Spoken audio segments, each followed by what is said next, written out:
నిర్గమకాండము 1వ ఐగుప్తులోనికి యాకోబుతో వచ్చిన ఇశ్రాయేలీయుల పేరులు ఏవనగా రూబేను, షిమ్యోను, లేవి, యూదా, ఇస్సాకారు, జెబూలూను, బెన్యామీను, దాను, నఫ్తాలి, గాదు, ఆషేరు.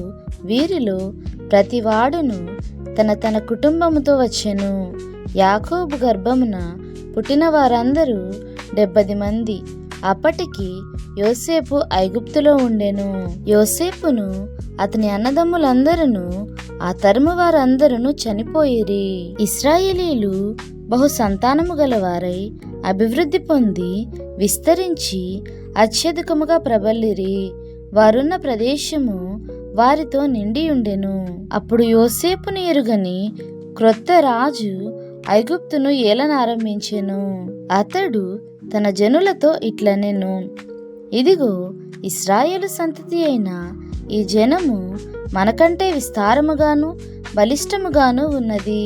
వారు విస్తరింపకుండునట్లు మనము వారి ఎడల యుక్తిగా జరిగించుదుము రండి.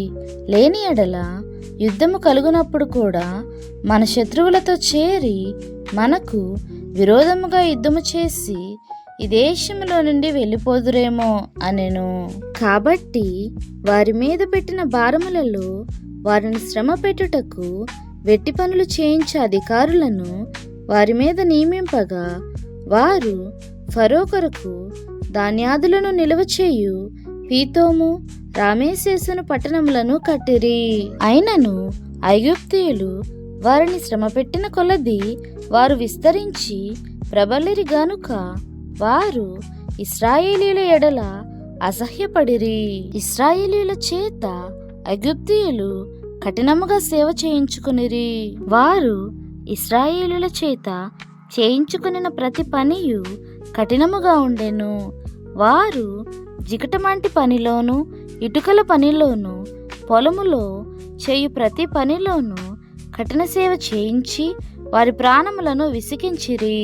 మరియు ఐగుప్తు రాజు షిఫ్రా, పూయా అను హెబ్రీయుల మంత్రసానులతో మాటలాడి, మీరు హెబ్రీ స్త్రీలకు మంత్రసాని పని చేయుచు వారిని కాన్పుపీటల మీద చూచినప్పుడు మగవాడైన ఎడల వాణ్ణి చంపుడి, ఆడుదైన ఎడల దాన్ని బ్రతుకునీయుడని వారితో చెప్పెను.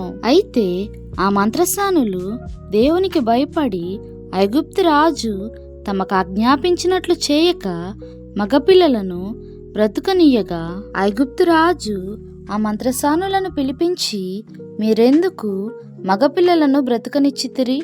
ఈ పని ఏల చేసితిరి అని అడిగెను.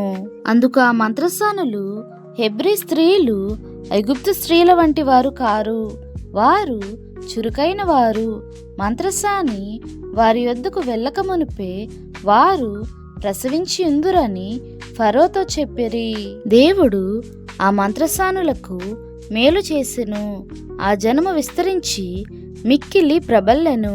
ఆ మంత్రసానులు దేవునికి భయపడినందున ఆయన వారికి వంశాభివృద్ధి కలుగు చేసెను.